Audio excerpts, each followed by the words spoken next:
जाऊची प्रभु को लोक माने मने करंतु मु आपन को उदाहरण कहिबी मने करंतु रात्रि 10टा बेले को मीटिंग समाप्त होबो 6टा बेले आरंभ होला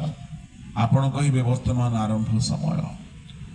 8टा हे गला वर्तमान अधा समय सरिला 9टा हैला आपन कहिबे शेष हेबार समय पाखे आसिलानी 9टा अधे हैला आपन कहिबे शेष समय आसीगला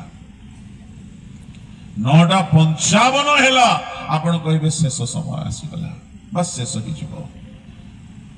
9टा बाजी करी 58 हैला बस बस बस आउ अल्प समय अछि अति अल्प समय अछि किंतु 9टा बाजी करी 59 मिनिट हेई करी 59 सेकेंड जदि हो जाइए आउ केते समय बाकी अछि टिक गोटे सेकेंड समय घड़ी बंद हो